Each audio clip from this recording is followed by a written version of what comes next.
Hey everybody, today I'm taking a basic sandwich, the tuna melt, and kicking it up 2 notches, making it an adult version, making it delicious. Let's do this.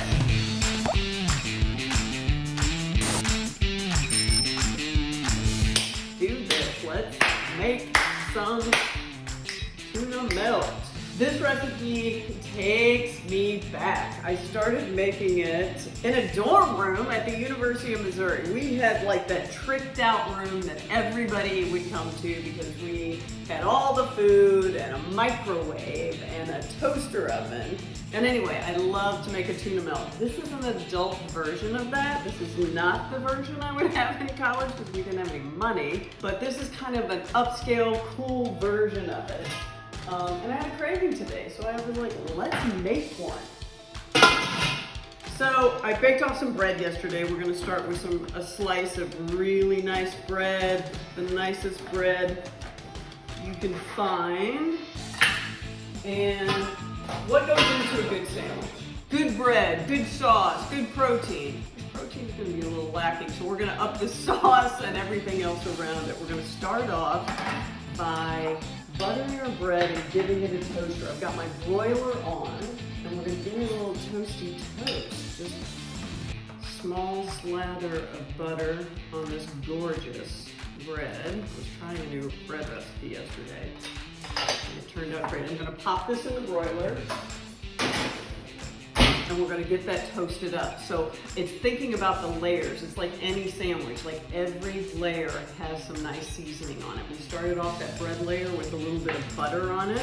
Now we're gonna make a little bit of a sauce. I like a little spice on my tuna melt. So what I do is kind of a spiced up mayo with some chipotle ground pepper. Now, you could do this with anything, but I don't know, I think just a little bit of that heat that's down in there. So we're gonna have bread, then we're gonna have this great layer of this wonderful sauce before we put the tuna on top of it.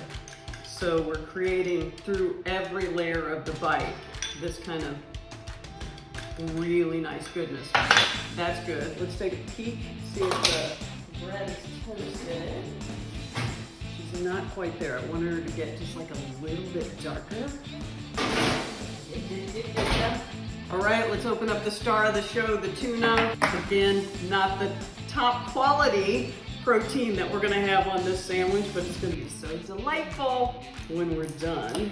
You're gonna see, you're gonna crave the damn tuna sandwich after it's all over. So we've got that. I'm gonna drain that out a little bit, put that water off. Just this running and seems a little gross. Put that aside. I'm sure that the bread is perfect. Look at it. I don't know if you can see how brown that is around the bottom.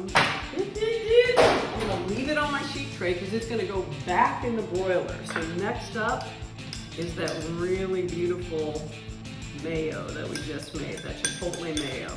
And I'm just gonna give a light slather of that on our bread.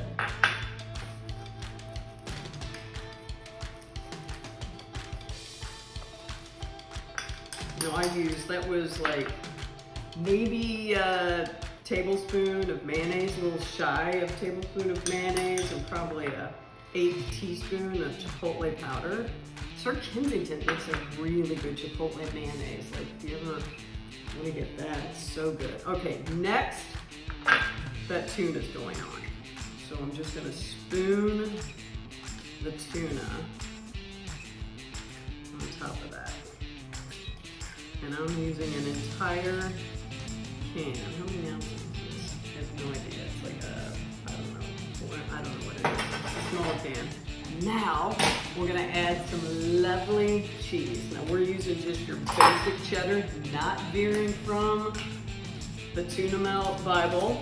And I'm just gonna grate some of that cheddar on top of the tuna and mayonnaise. So remember, we toasted the bread. We got that layer of spicy mayonnaise. We've got our tuna. Now we've got our gorgeous cheese going on back in the broiler.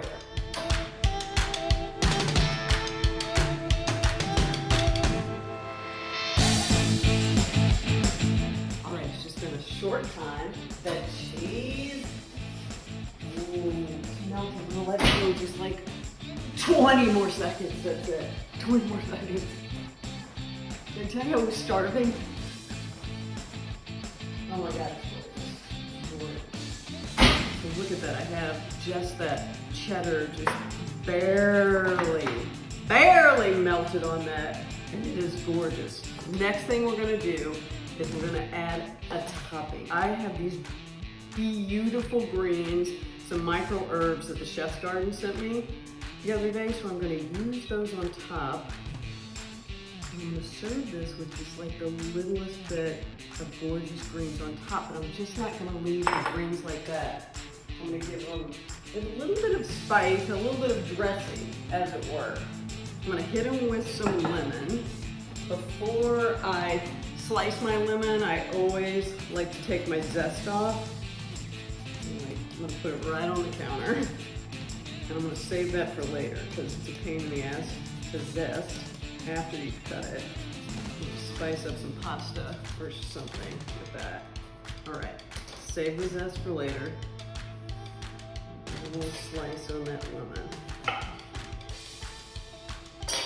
And that's what's gonna add the piece de resistance.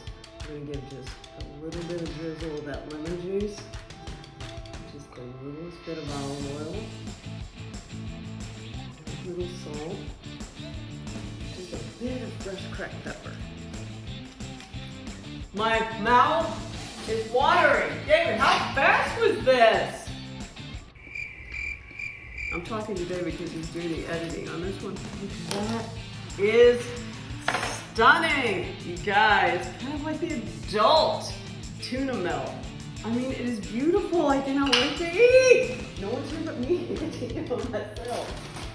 Let's give just a little taste. So we're gonna get the crunchy. And then that spicy mayonnaise. I want to get like a little bit of those greens on there too.